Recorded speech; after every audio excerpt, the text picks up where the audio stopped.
Okay, so it's almost 2 p.m., so we can begin to get started. So, hi everyone, thank you for coming out today. Today we're joined by Colleen and Erica from M&T Bank, who will be leading the Career Skills Kickstart workshop. And I just want to make a small note before we begin to let you know that this workshop will be recorded. So, without further ado, let's welcome Colleen and Erica.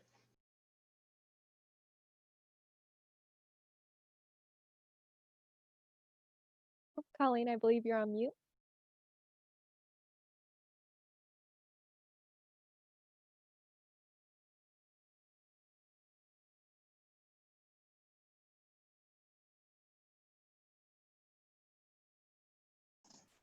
And I was muted, so I'm waving to everybody and saying hello. I'm gonna learn this already. Good afternoon, everyone. Good afternoon. Erica, if you want you can share your screen and get started if you'd like. All right, perfect. Well, thank you everyone for taking a little break out of your hackathon, your hard work today. Super excited for you to join us today. So today we'll be reviewing what steps and what things you need to think about when preparing your resume to start applying and going to career center or career fairs and info sessions. And once you get that interview, what do you need to do and prepare for that interview? So first thing before you even start thinking about an interview is you want to start thinking about your resume and how you prepare that resume. So we have a question for you guys. So if you can either use the QR code or the link, the code is below, but tell us what are the most important items you think are important to incorporate in your resume? Okay, and I'm gonna go ahead and grab your screen so I can actually share the outcome. So let me do this.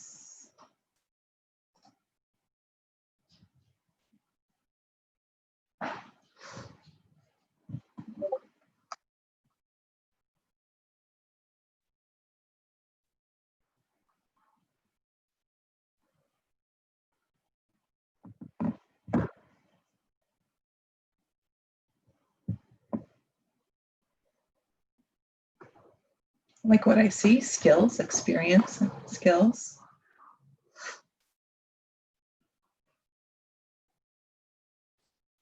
You want to share your screen, Colleen?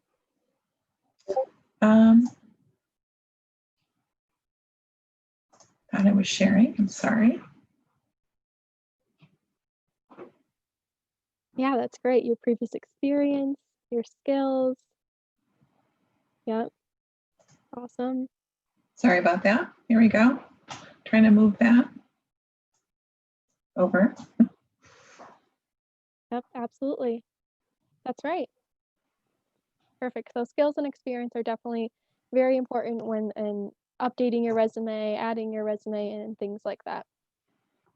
So I'm going to go ahead and share my screen now so we can get into just a quick review. When you are updating your resume, your skills and experiences, what are things to keep in mind? So first things first, some basic kind of requirements to things to think about are making sure to keep your resume to one page. You never want to run the risk of if you have one page and the interviewer losing the second page for any reason and losing all that information. It is standard to have a one-page resume, so just something to keep in mind. And another thing is margins, text sizing, and font consistency.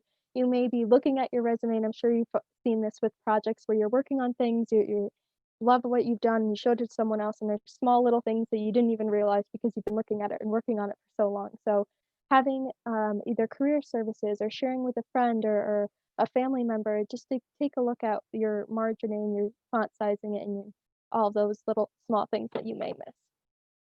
Next is the general kind of list on what to put on your resume. So think about LinkedIn and GitHub. It's awesome for interviewers like myself. I don't believe I mentioned this, but I'm a recruiter for the technology development program and technology internship program here in M&T Bank. So I love to see what kind of projects you're working on.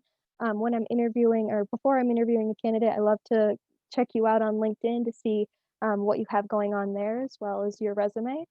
So that's kind of a tip for you right now to kind of think about what does your LinkedIn profile look like? What about your other profiles that you've accounts for, whether it's your school job posting board, Handshake, or Simplicity. Are those all up to date? So those are kind of quick tips for you to think about. Of course, your school GPA, graduation year. Did you add a major or a minor? Has your GPA changed? Did your grad year change? Things to keep in mind. If you are planning on doing a master's program, make sure you add that so we know that you're graduating maybe in 2021, but then you plan on continuing your education. What are you planning on mastering in? Those are all kind of things to think about when adding on your resume. Next is programming languages and tools. So it's always great to see, and things to keep in mind is, as an interviewer or a recruiter, I always assume the first couple of languages you have listed on your resume are going to be the ones that you're most proficient in or strongest in. So I have seen things such as a scale and then indicating your proficiency level. I have seen on resumes, they'll list Java, C#, and then in parentheses, they'll say they're beginner, intermediate, expert in whatever languages. So things to keep in mind so that when we are looking at your resumes and interviewers are looking at your resumes, they can say, I'd love to hear more about how you use those different languages based on how you rank them. So next is experiences. So of course, always listing your most relevant experiences first, and then highlighting those technical versus non-technical skills. So if you are applying for a technical internship, technical job, it's always important to list those technical experiences first, but it's still not a bad idea to list those non-technical experiences, especially if you don't have that many tech internships or anything like that. Listing those non-technical experiences, if you have the room on your resume, is great because you're able to show and share what skills you may have learned from those other experiences. So were you a manager? Were you a lead cashier somewhere? Were you lead sales associate? Are you a TA? And in those different job experiences, you're able to explain, I learned various soft skills, communication skills, time management, organization, that you can then share and explain how you can use those skills in the position you're applying for internship or job.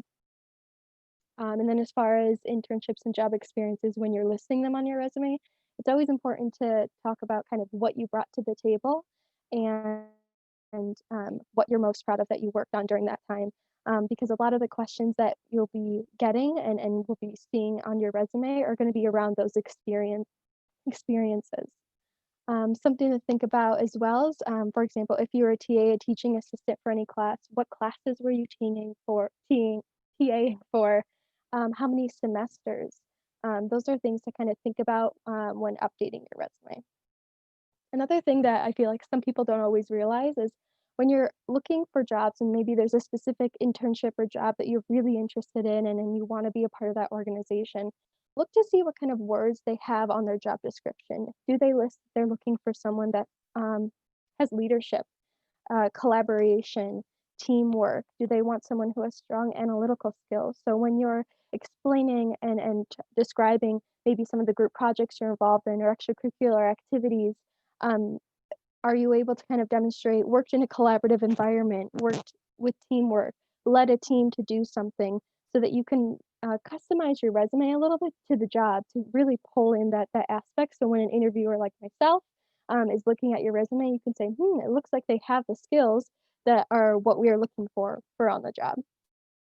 And then lastly, some small thing to keep in mind when saving your resume and how you're saving it is always important to think about, depending on the platform that you're applying to.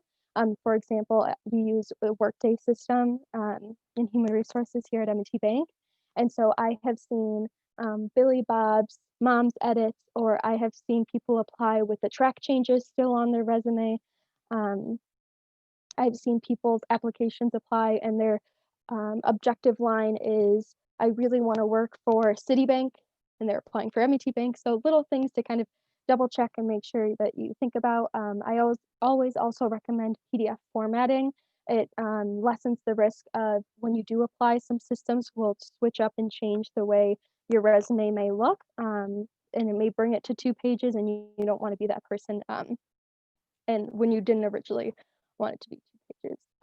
Some other things to think about when applying for jobs is when you apply for a job, make sure you remember what resume you applied with. You may have different versions of resumes, and that is perfectly fine. You may have different resumes for different grad years or what may have you, but remember what resume you applied for. It's always not a good look. I had an interview who asked me, so what projects did I list on this resume? I don't remember. So I had to then explain to the candidate what he had listed on his resume, what he had talked about.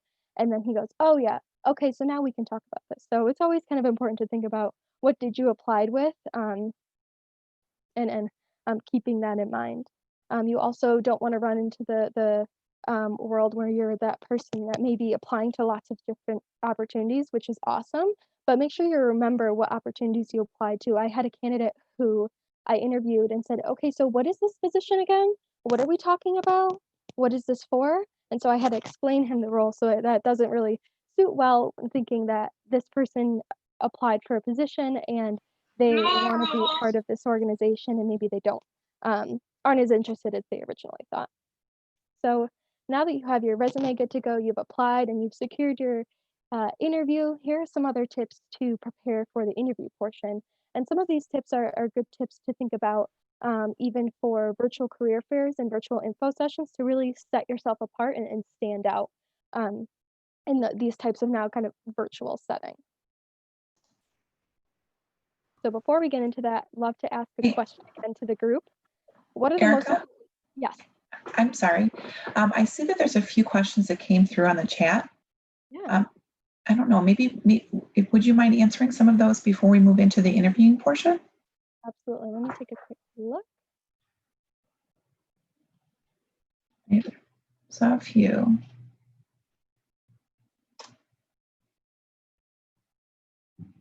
All right, so I see there's a question that came in. How familiar should you be with a language tool to include it on your resume? Is it okay to say that you're a beginner learning the tool if you aren't proficient? Absolutely. It's definitely perfectly okay to say that you're a beginner, that you're learning the tool, what may have you, as long as you're clear on your resume that you have either basic skills, you're learning them, because you don't want to come into a situation where you say, hey, maybe I am a pro at this, or you weren't kind of upfront. You don't want to be on the job and realize now you have to kind of learn everything all over again and put yourself in a bad situation. Hopefully that helps. Where did my chat go? Should you have an objective summary at the top? Some say yes and some said no. I am unsure about this. So it really depends on a couple of things. So I love seeing an objective summary line on the top, but it depends on, do you have the room on your resume for that? Do you have the room to give yourself some space to explain why you're a good fit for that specific position and can make it a little more specific to the role that you're applying to? It really depends on the space that you have on your resume, especially think about it in this way. If you feel like you aren't you don't have maybe all the technical skills that they may be looking for, this is a great way for you to explain why you would still be a good fit for the position. Hopefully that helps. Should you include a headshot? That's a good question. So I have seen resumes that have included a headshot, that don't include a headshot. I think it's really up to your personal preference if you want to include it. I would just keep in mind that that might be space that's eating up that you may need in case your resume kind of goes into a second page. I personally love seeing a headshot on the resume.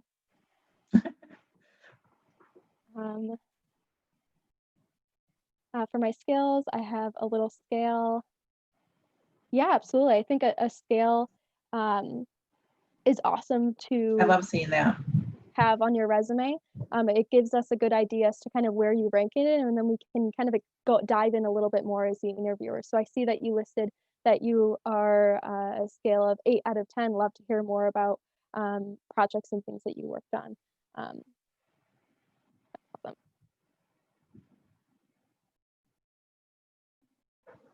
All right.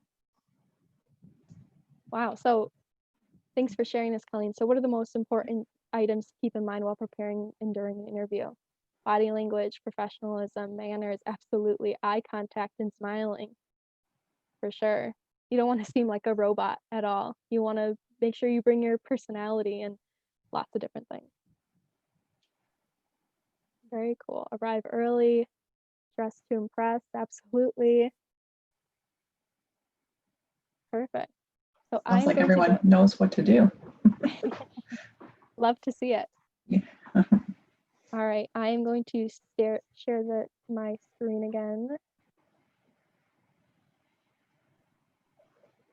All right, so when I think of preparing for an interview, there are there's two kind of categories that I think of it as.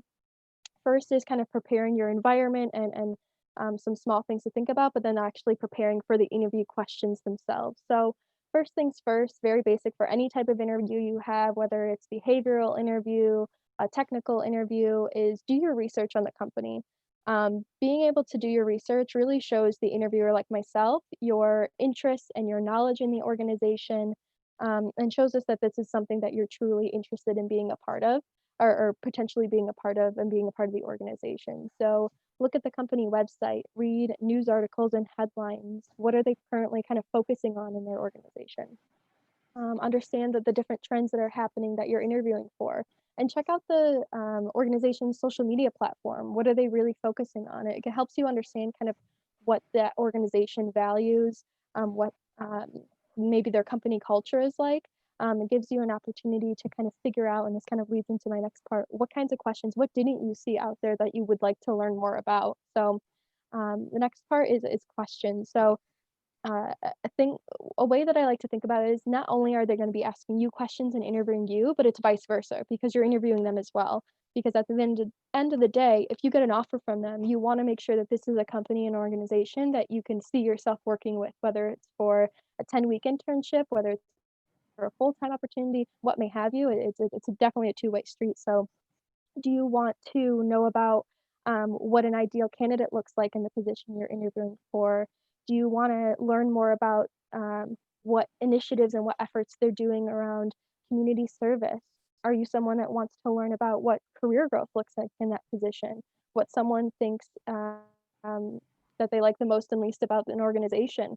These are types of questions that will hopefully help you get a better understanding as to how people feel about the organization, what they're doing, and helps you align kind of where your values and goals are and see if they align with that organization as well. And you may have a couple of interviews from couple of interviews within an organization, but it's still important to ask questions, even if you feel like you have all your questions answered. Questions such as, what do you like the most about an organization? You may get different responses and you might get those different perspectives that'll help you get a better understanding of what the organization is really like working in. And these two things are really important as far as that virtual aspect as well. So when you're going to a virtual career fair or an info session or what may have you, you do get an opportunity to see what organizations and companies are going to be at that career fair. So take a quick look to see what are you interested in learning more about? What companies interest you? Do quick research. What positions are they recruiting for? And with that, you can start preparing kind of what I call like your elevator pitch, whether it's via message, if that's the platform that you're using, or whether that is via kind of one-on-one. What is the most important things that you want that person to know and have stand out, and ask them a question. So if you see that for us, a big thing is our tech transformation, and a lot of talk has been around our tech hub. So you can bring up in a career fair, hey, so I did some research. I heard you're looking to hire internships, but I also saw that you're doing a big push for transformation. Love to hear more about what your thoughts are on that and where you guys currently are. So those are ways that will help you stand out at a career fair and an info session, because it shows that you did the research, you took a look at their booth and what information they have on there, and it shows us that you're actually interested in potentially kind of moving forward. All right, so next is preparing for that video interview. Now, I'm sure that this is very self-explanatory, especially kind of in the environment that they're in. A lot of it is virtual, but make sure you're clarifying with the employer who's going to initiate the video conference, so there's no confusion there. Ensure that the platform that they plan on using is compatible with your device that you plan on having the interview with. Test out your webcam and microphone to avoid any technical issues. Make sure you have a backup plan. So if you, for some reason, can't get on their interviewing platform, if you can't get on their WebEx, is your phone number updated on your resume? Because the manager 9 times out of 10 will automatically divert to calling your number on your resume, make sure you have that contact of whoever set up that interview handy in case something does happen. You can shoot them a quick email and say, something happened, can you help me quick? I can't seem to get connected. So just quick things to think about. Make sure that you're still dressing and appearing professional. Even though it is kind of that video interview setting, it's still important to think that you still are interviewing for an organization and you want to put your best foot forward. Business casual is totally fine. You don't need to wear a full suit in these kinds of conversations, but still make sure you're looking to dress to impress. Make sure your background environment has kind of minimal distractions as possible. So I know that I've spoken with colleagues and they've had situations where a senior leader interviewed a candidate and they had one of those like neon beer signs in the background, and another candidate had these like Corona beer flags flying in the back. So just kind of keep in mind that this is a kind of a professional interview, and make sure that you're kind of aware of what's going on behind you. A couple of other things to think about is make sure you know where your camera is pointing and where you're looking. So I've seen interviews where I'm talking to someone and my camera's here, but they're over here because this is where their resume is, right? They're looking this way, or they're looking over here, or their camera is up here, or you're getting that double chin action, I don't know. But just keep that in mind when you're interviewing as to where the camera is, that you're talking in front of you. Make sure you do have your resume on hand, whether it's printed out to the side of you, whether it's on the screen in front of you, just so that you're not looking all over the place. A couple quick stories that I'll tell, and I don't want to eat up too much of the time, but I've had interviews who was eating a sandwich while I was talking to them. I've had an incident where I could see in the reflection of the candidate's glasses that they were scrolling on Facebook during the interview. So just keep those little kind of things in mind. When you're sitting, I always recommend sitting on a chair. And if you have one of those swiveling, rolling back and forth chairs, always kind of sitting on the edge of your seat and planting your feet so it avoids you to kind of go back and forth. A lot of the time you don't even realize you're doing these things. So practicing with someone else is always an awesome kind of, they'll pick up on these things that you don't even realize. I'm someone that talks a lot with their hands, so I have to be mindful to not be distracting with my hands kind of going all over the place. Yeah, and then lastly, and if your school is open and your career center is open, they do sometimes have availability for you to block their space if you feel like you won't be able to find a quiet enough space to have this interview. And then lastly, of course, obtain your contact information from your interview so you can send them a thank you and follow up with any questions that you may have after the interview. It really shows kind of, and being able to take away, I love that we were able to talk candidly about XYZ about your organization. I'm glad that I got to talk about this project with you, but I wanted to follow up and tell you a little bit more about where it's going. And it demonstrates your ability for active listening and kind of your takeaways from the interview. So next is preparing for interview questions. So I like to break it up into 3 categories. So resume experience, behavior questions, and technical questions. So first things first, from your resume experience will be a source of most of those questions. So when talking to your resume, make sure whenever you're kind of giving your elevator pitch, if they ask you, tell me about yourself, talk about and highlight the different things that you find most important on your resume, because those are things that the interviewer will then love to go back to, love to hear more about. So whether it's past experiences, academics, employment, on-campus activity, make sure that you can speak to those in depth. I think that's really, really important. If you're listing a project on there, that you can speak to it in depth. If you list that you are a member of an organization or a club, talk about what types of events you participate with them. Talk about how you're engaged and what's been the favorite thing you've been a part of. What was your biggest takeaway? Be able to and start thinking about different projects that you worked on and prepared to talk about what was the dynamic of the group. What were challenges that you had to overcome and how did you manage those challenges? So next is the behavior type questions. So these are the tell me about a time, or describe when, or give me an example of. So these are questions that are ways that interviewers like myself want to evaluate your skills on how you handle different types of situations, or how you are able to kind of carry yourself in various situation. So the best way for me to, or for that I use to answer these kinds of questions is the STAR technique. So explaining the situation, kind of setting the scene. T, define the task. So what was your responsibility in the situation? A, action they took, explain what steps you took to address the situation. And then finally R, the results. So what was the outcome? What was kind of the end product? So for example, if I were to ask, tell me about a time when you had to deliver challenging feedback. So S, I was in a class project, and during the class project, I led the group, and one of the team members wasn't doing what they needed to do, so I had to give them that feedback. So the task was I needed to give that candidate or that team member feedback. I was a little nervous because it was a peer, so I had to figure out what was the best technique to do that. So action. So what did you do? How did you handle that situation? I sat them down on a one-on-one session, had a casual conversation, let them know what I've been noticing and maybe how they could improve, gave them some feedback and some opportunities that we can kind of connect, and maybe we meet one-on-one to help them through that problem. And then also talking about what was the result? How did that person react? What was their feedback? And what ended up happening with the project? Were you successful? Did your kind of conversation with them help and be successful at the end of the group? So those are ways to kind of give that holistic story, give that kind of novel answer instead of just the chapters. You may sound like you're talking a lot, but these are those little kind of tidbits and information are good for me to hear kind of how you handled that situation.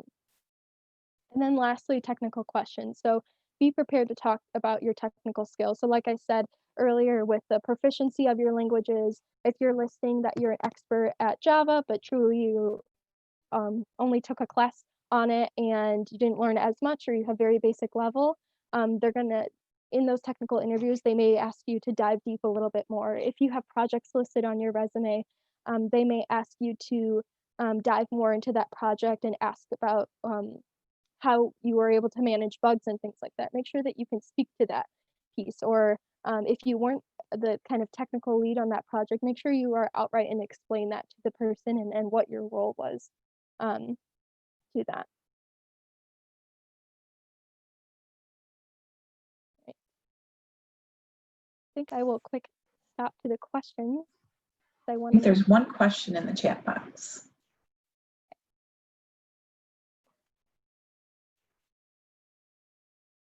Should you send an email the day after your interview, or do you recommend sending a following hours? So my recommendation is always send an email within 24 hours of your interview. So it could either be a couple of hours later, but within that 24-hour period is when I would send it. I always recommend sending it a couple hours after personally, just because it's fresh in your mind, it's fresh in their mind, and they can say, hey, I had a great conversation with Sarah, and look, Sarah sent me an email to say that she also they also felt the same way. So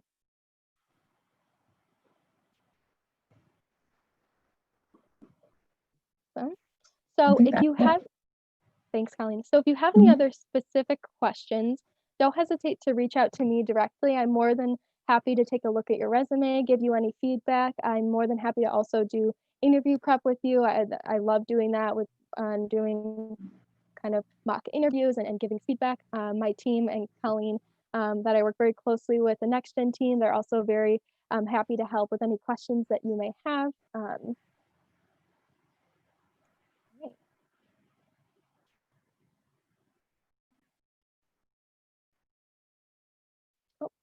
I see one quick question. Yes, we do. M&T Tech does have internships and a full-time opportunity. I'll go to the previous slide.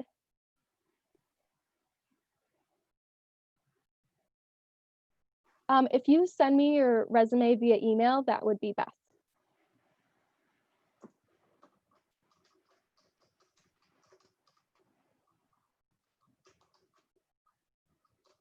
Yeah, for resumes for high school students, I definitely recommend putting any AP exams, SAT scores on there. Absolutely.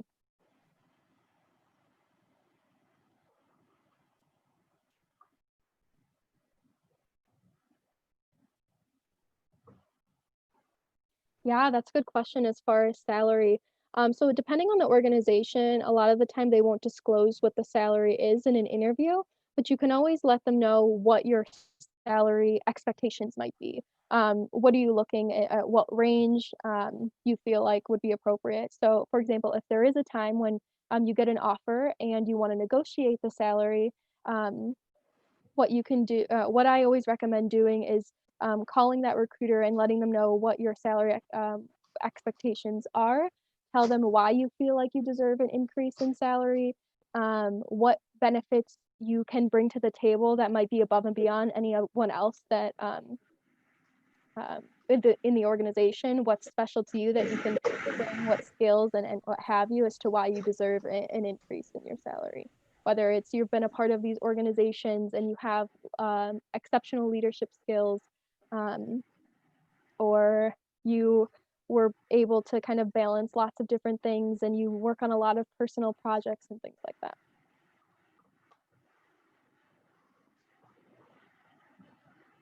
I just included our emails in the chat too, just so it'll be easier for everybody.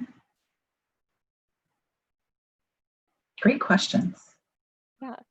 Oh, I see another question coming in. If an interviewer asked to describe a time when you showed a certain skill or leadership and can't think of anything at the time. So if you can't think of anything at the time and you are absolutely stumped, you can always say, that's a good question. I might have to think about that. And it's perfectly fine kind of taking a moment. Like it might seem awkward and silent, where if you're taking a minute or two to kind of collect yourself, think about your answer. But it's fine to say, I can't think of anything off the top of my head, but if you give me a little bit of time, I can maybe answer that question, or maybe can we come back to that question? Because we know that hopefully you aren't expecting what the questions are going to be. So we know that it will give you a little bit of time to think about it. But this is a great way for you to start thinking about if they're looking for in their job description someone who's analytical or wants someone with leadership skills or collaboration, start preparing yourself that these might be questions that you might be asked. So you can Google behavior type questions. So tell me about a time when you exhibited leadership or things like that. Just so that you can give yourself the time to prepare what your answer could be. And a lot of the time they want to see what your examples could be from resumes and past experiences. So be prepared to kind of explain it and talk about those as well.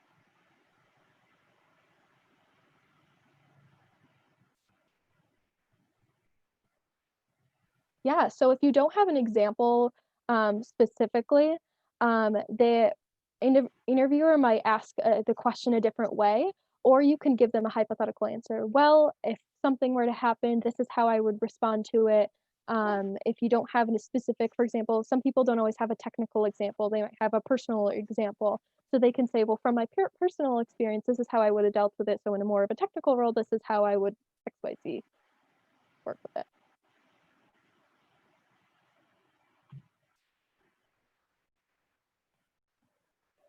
Yeah, there's a question in the chat about logic and problem solving aspects to the internship. How do I recommend preparing for prompts like these? So depending on the type of kind of pre-coding challenge or what may have you, some platforms actually allow you to do practice tests before you actually have to take the challenge. So I know for our full-time opportunity, we do have a coding challenge. And so whenever I've had candidates who want to take a little bit more time to practice, I give them that opportunity. I've had a candidate who wanted to practice and study with their professor the language a little bit more before taking the coding challenge. So I would take advantage of what they have out there as practice tests. They have free practice tests as well to just really practice those skills to prepare.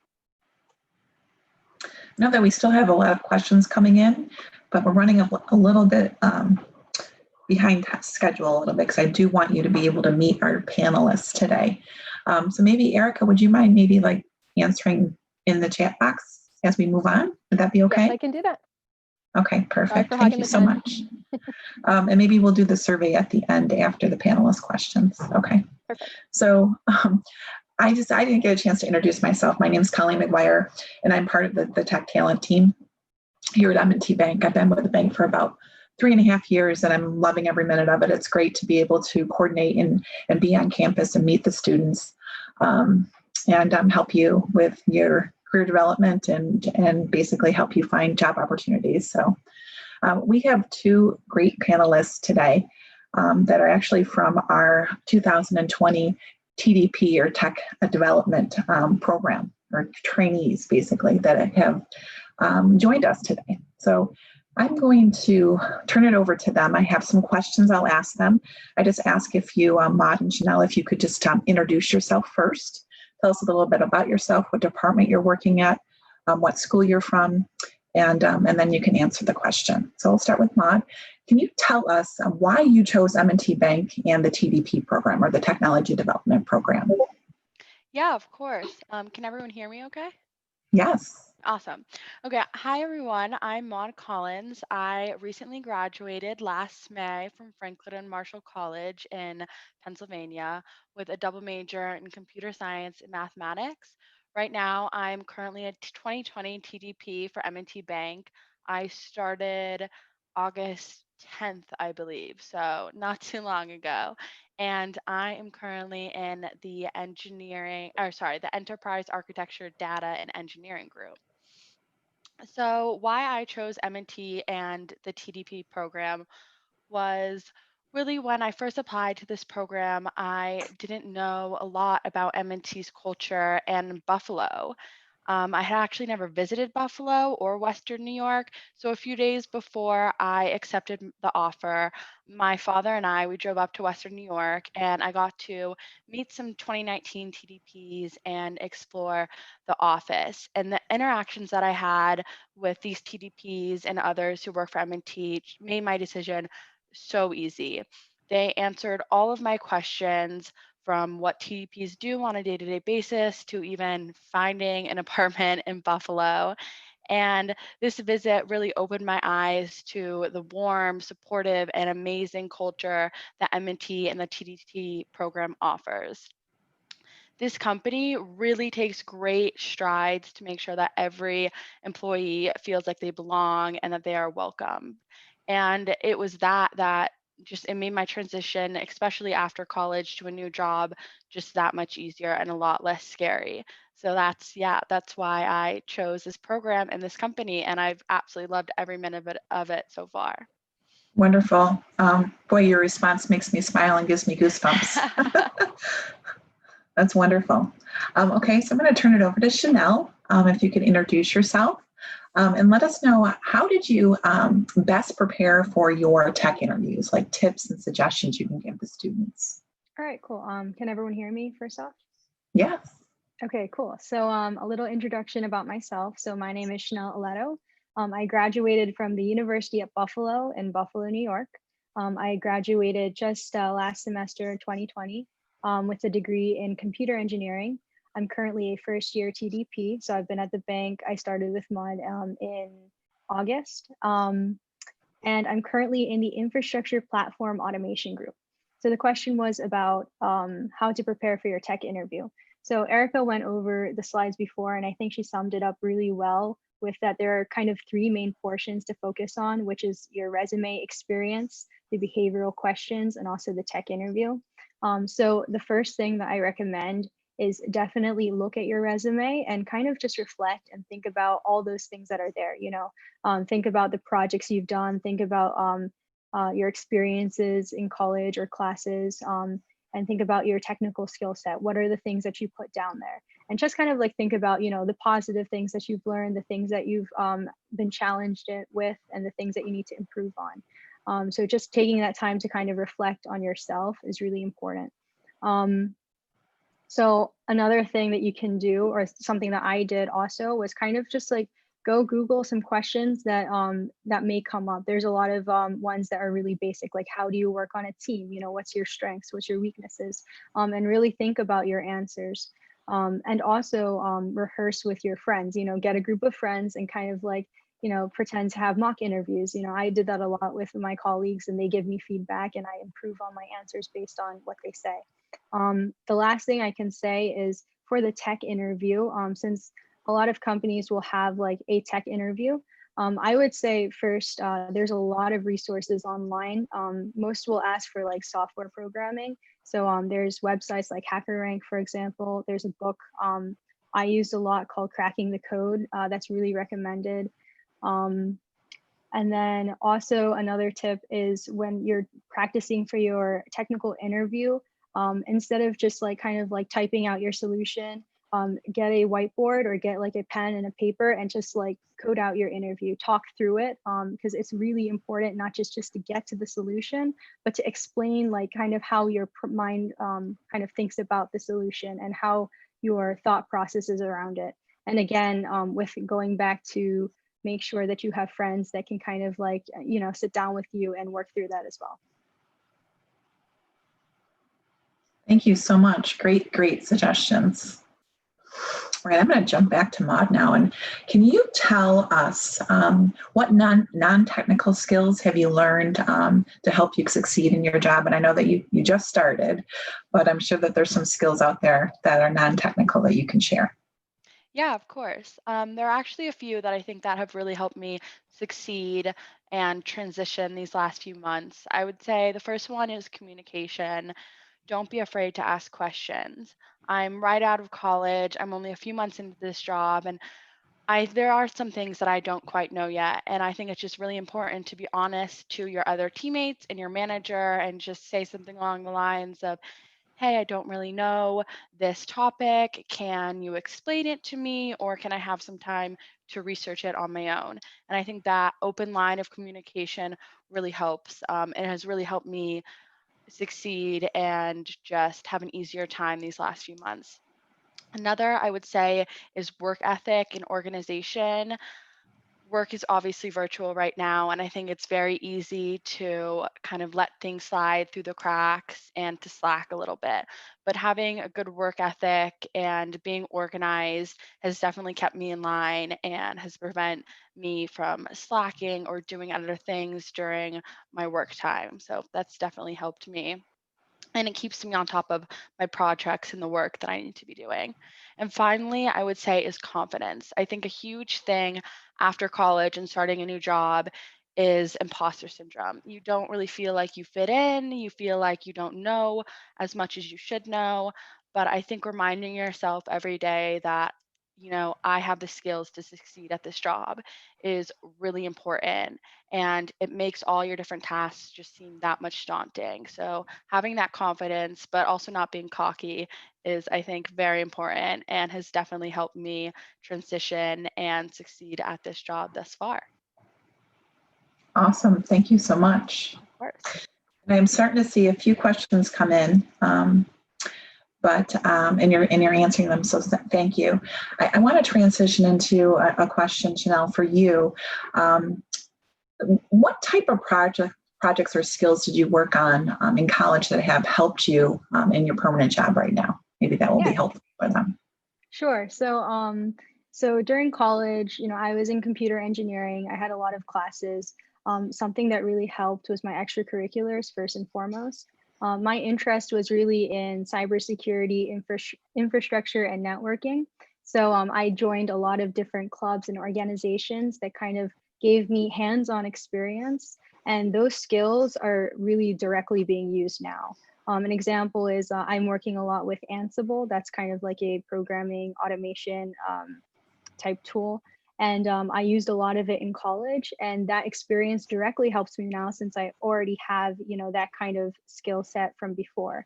And really joining extracurriculars, I really highly recommend, because they don't teach you everything in class. I will say that for a fact. They won't teach you everything in class. And by joining extracurriculars, you can really, find what you're interested in.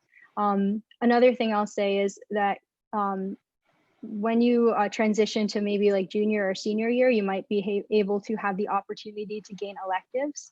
So for me, again, since I was interested in cybersecurity, networking, and infrastructure, I really wanted to get electives that focus towards that route. So I joined a lot of classes, like, for example, like I joined classes with Linux and modern infrastructure operations, and that kind of just like mindset, knowing that field of computing really helped me in my current role. Thank you. That's great. We just had a workshop at a different hackathon on Ansible. So we had a lot of people join that. So that's great. So we're, Jeff, I think we're running a little bit out of time. This ends at 2:45, correct? We're just trying to watch our time. I was going to ask Maud and Chanel if you wouldn't mind sharing your contact information if students want to reach out to you and ask you some questions in the chat. That would be great. Yeah, of course. No, we don't have any more time to ask more questions. I had a lot more to ask, but I think that this is a great session. And we want to make sure that we can offer some prizes for you that attended. So I'm going to turn it back over to Erica so she can share our next slide before we end the call. So don't go anywhere yet. I know it's 2:45. So if you're interested in winning either coffee chat with one of our M&T technologists or an Amazon gift card, if you want to scan the QR code on the screen and complete a short survey, we are, Colleen, let me know how many winners are we picking this time? We're picking 3 winners. So three winners out of the people that submitted the survey. And then we'll reach out to you to obviously see what you're interested in, if you're interested in a coffee chat or an Amazon gift card.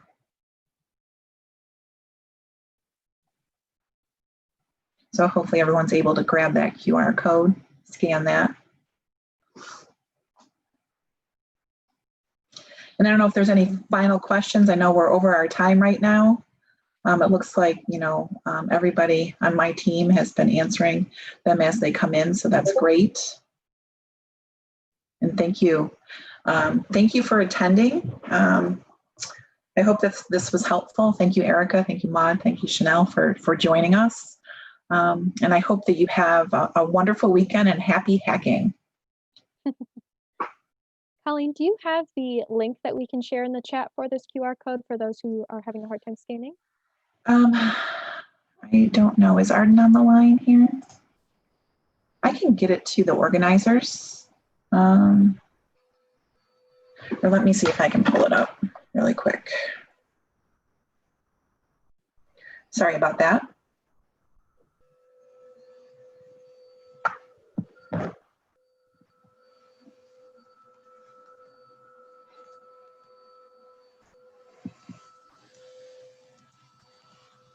Yeah, it's just type form. I got to get into that. Shoot, sorry. If people are still here, hang in there. I'll try to grab it. Is Mommy's phone still here? I'm sorry? Yeah, if you have the link, we can also, I can just also send it out to the Slack channels. Okay. Yeah, so you can send it out to the people that attended. That would be great. I'll send it over to you, Jeff, okay? And I'll let you take care of it so we don't hold you up. So, all right, perfect. Well, thank you so much, everyone. Bye.